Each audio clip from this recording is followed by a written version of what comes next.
Good morning everyone, আসসালামু আলাইকুম। কেমন আছেন আপনারা সবাই?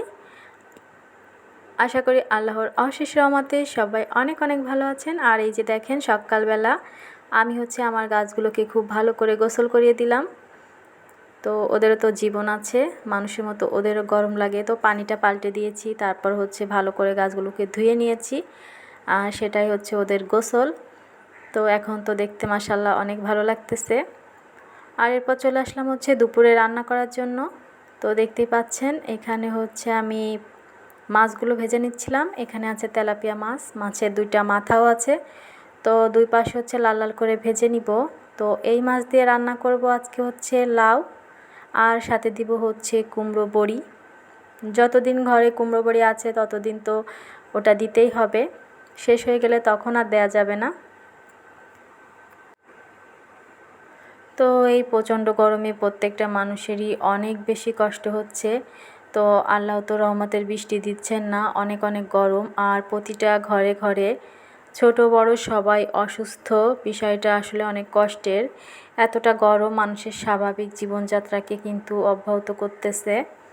আর দেখতে পাচ্ছেন আমি কিন্তু এখানে লাউ আর আলু কেটে নিয়েছি, আর এখানে নিয়েছি পেঁয়াজ, রসুন আর কাঁচামরিচ। আর এখন এটা আমি পাটায় বেটে খুব সুন্দর একটা মশলা করে নিলাম।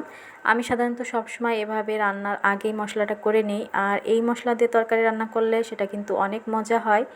আমার কখনোই ফ্রিজে ফ্রোজেন করা মশলা একদমই ভালো লাগে না। কিন্তু ব্যাপার হয়েছে, মজা করে রান্না করতে চাইলেও মজা করে রান্না কিন্তু আমি করতে পারিনি। এই যে দেখতে পাচ্ছেন এখানে কুমড়া বড়িগুলো একটু ভেজে নিলাম। আর এরপর লাউ রান্না করার জন্য আমি মশলাটাও কষিয়ে নিয়েছিলাম। আর মশলাটা কষিয়ে লাউটা দেওয়ার একটু পরেই আমার গ্যাসটা শেষ হয়ে গেল। যদিও বুঝতে পারতেছিলাম যে যখন তখন গ্যাসটা শেষ হয়ে যাবে, কিন্তু সমস্যা গতকাল শেষ হলে ভালো হতো। তাহলে ওর আব্বু বাসায় ছিল, সেই গ্যাসের সব কিছু ব্যবস্থা করত। তো এখন আমার একটু ঝামেলা হয়ে যাবে।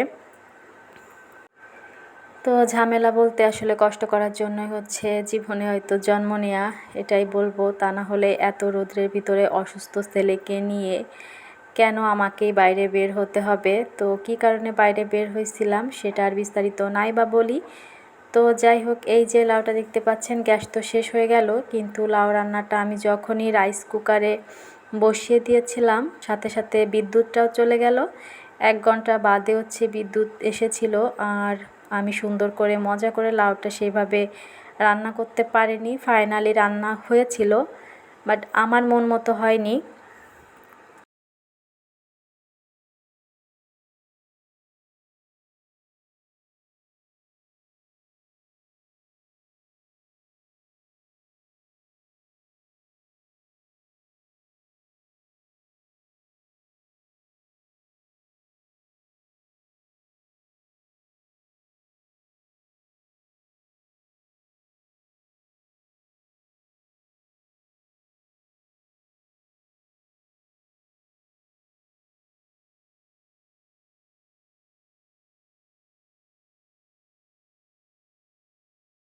সবাই প্লিজ দোয়া করবেন, ওষুধ খাওয়াচ্ছি, আল্লাহ যেন তাড়াতাড়ি আমার বাবুটাকে সুস্থ করে দেয়।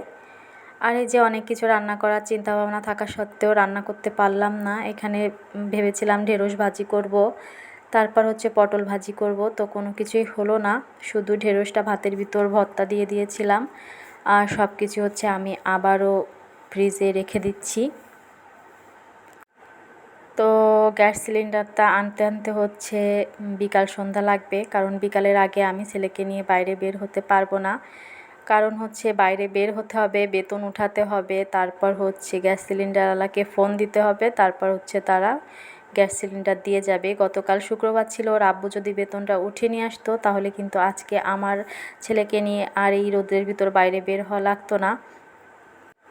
তো করার কিছু নেই, সে এরকমই সবসময় সব কাজে হেলামতি দেয় আর আমাকে দিয়েই করায়। তো আমার কাজ করতে কোনো অসুবিধা নাই, কিন্তু প্রচণ্ড গরমে এখন আমার সত্যি বাইরে বের হতে অনেক ভয় করে। আমি এখানে সেমাই রান্না করে নিয়েছিলাম রাইস কুকারে, আর অনেক মজার একটা ম্যাঙ্গো পুডিং বানিয়েছিলাম, সেটাও আপনাদের সাথে শেয়ার করব। আর পুডিং বানালে, পুডিংটা আমি খুব একটা খাই না, কিন্তু আমার ফ্যামিলিতে আমার ছেলে আর তার বাবা এমন পাগল হয়ে যায়, কাড়াকাড়ি করে খায়। যদিও সেটা দেখতে বেশ ভালোই লাগে। তো দুজনের ভিতর পাল্লা লেগে যায়, তাদের এটুকু হবে না, তাদের আরও কত লাগবে সেটা আল্লাহ মালুম জানে। তো পুডিংটা কিন্তু অনেক মজা হয়েছিল, যদিও আমার ওদেরকে খাওয়াতেই বেশি ভালো লাগে, নিজের খুব একটা ভালো লাগে না এগুলা জিনিস খেতে। তো সবাইকে তৈরি করে দিতেই বেশি পছন্দ করি। তো মাশাআল্লাহ পুডিংটা কিন্তু অনেক মজা হয়েছিল। আর এই গরমের দিনে ঠান্ডা ঠান্ডা এমন পুডিং খেতে কিন্তু অনেক মজা, কলিজাটা একদম ঠান্ডা হয়ে যাবে। তো আপনারা যারা ভিডিওর এই পর্যায়ে চলে এসেছেন, আমি তো আজকে লাইক দেওয়ার কথাটা বলতে ভুলেই গিয়েছি। প্লিজ লাইকটা যদি না দিয়ে থাকেন একটা লাইক দিয়ে দিবেন।